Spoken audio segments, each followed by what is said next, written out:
Amen Stories team thanks you for watching the video. Please subscribe and like to bring God to everyone. Have you ever felt that something is deeply wrong with the world, but you can't quite explain what it is? Like a veil has been drawn over reality, and beneath it lies a hidden truth too dangerous to be spoken? In this video, we explore a forbidden vision of the universe, one whispered by ancient mystics, silenced by institutions, and rediscovered by those who dare to question everything. What if the world is not what it seems? What if the soul is trapped, and your awakening is the only way out? Prepare yourself for a journey into Gnostic wisdom, the Demiurge's illusion, and the secret knowledge that could set your soul free. Have you ever paused to ask, why are we truly here? What binds our souls to this world filled with pain, confusion, and longing? What if the answer isn't as simple or as comforting as we've been taught? What if everything we've believed about God, the soul, and salvation is part of a carefully constructed illusion? This is not merely a religious tale, it's a bold, ancient perspective, long buried and branded heretical, which challenges the very foundation of organized religion. It is the worldview of the Gnostics, those who believe that the material world is not the divine creation of a benevolent God, but a prison built by a false god, the Demiurge, to enslave the soul and keep it from awakening. According to Gnostic teachings, the soul is not of this world. It comes from a higher, divine realm, a place of perfect light and knowledge. But when a soul descends into the material world, something tragic happens. It forgets who it truly is. This forgetfulness isn't accidental, it's engineered. The moment the soul enters a physical body, it is wrapped in layers of amnesia.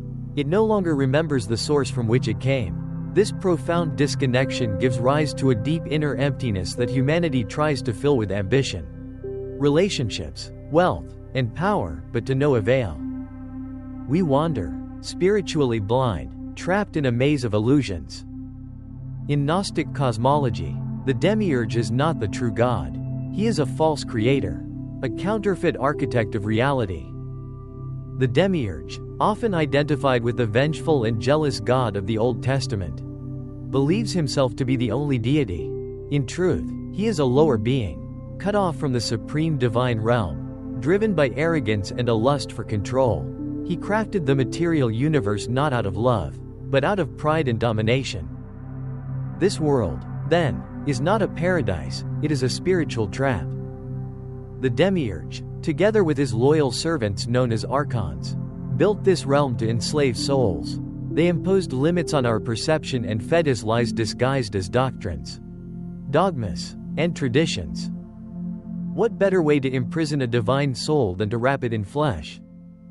To the Gnostics, the human body is not a gift, it is a prison. With its endless desires, pains, temptations, and distractions, the body keeps us chained to the material world. Hunger, pleasure, fatigue, lust, and fear, they're not mere human experiences. They're anchors.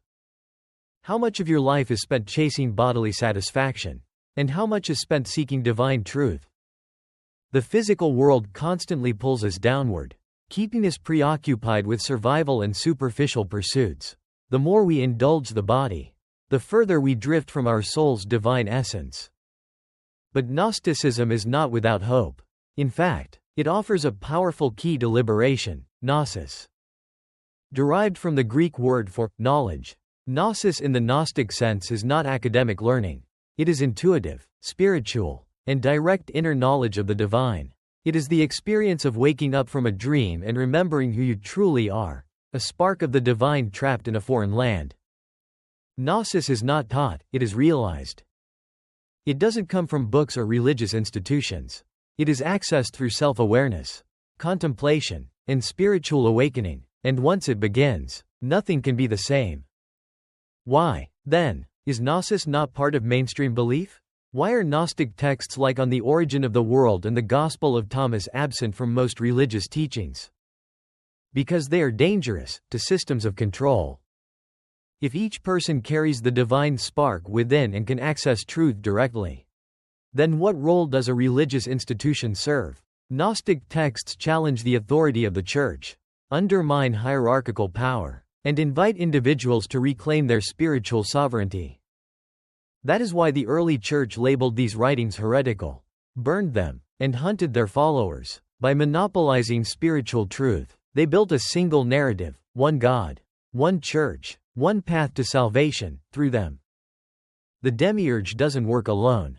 He is aided by Archons, invisible entities or forces that govern human behavior, society, and even thought. These Archons sow confusion, fear, and desire. They control through emotional manipulation. They whisper that you are not enough. They fill your life with distractions, status, politics, media, even relationships. They design cultures that prize conformity and punish those who seek inward truth. Every time you feel lost, unworthy, or anxious, it is the Archons feeding on your suffering. The Gnostics saw them not as literal monsters, but as spiritual programs, embedded systems that keep us asleep. Think of how often we chase things, careers, beauty, admiration, yet after achieving them, satisfaction fades. Why? Because these pursuits are part of the illusion. They are not bad in themselves, but they are empty when sought as ends.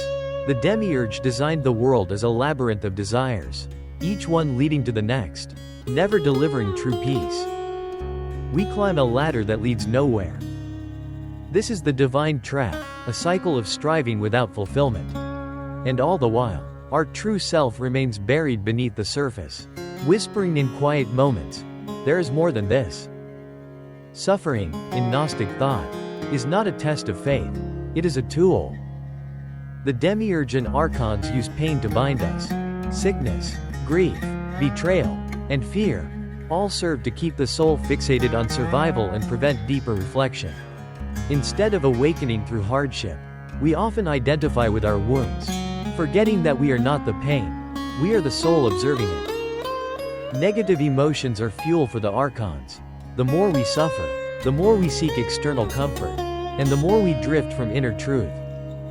To break free, we must see suffering not as punishment, but as proof of the system we're trapped in.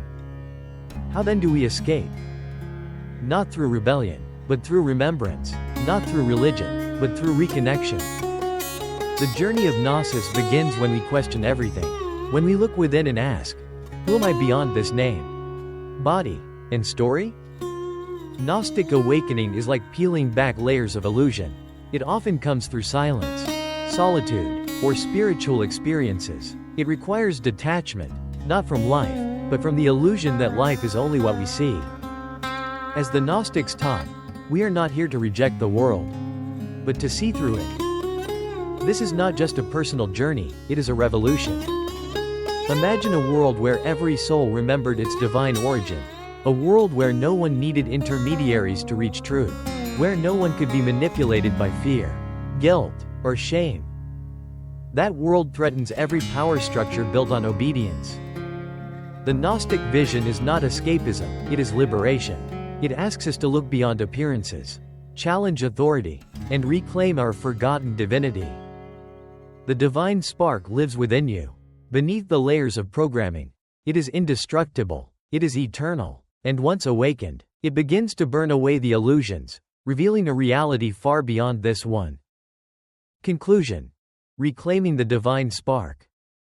The Gnostics were not madmen or rebels. They were visionaries, mystics, seekers of truth in a world drowning in deception. They saw the soul not as a sinner, but as a sleeping God, waiting to awaken. This is your invitation, not to believe blindly, but to seek, to question, to feel the pull of something deeper. The journey of Gnosis is not easy. It requires courage, awareness, and solitude, but it leads to something the Demiurge fears more than anything, a free soul. So begin today. Close your eyes. Turn inward. Ask yourself not what the world has told you, but what your soul remembers. You were never meant to be a prisoner. You are the light hidden in shadow. And now, it's time to wake up. The world you see is not all there is.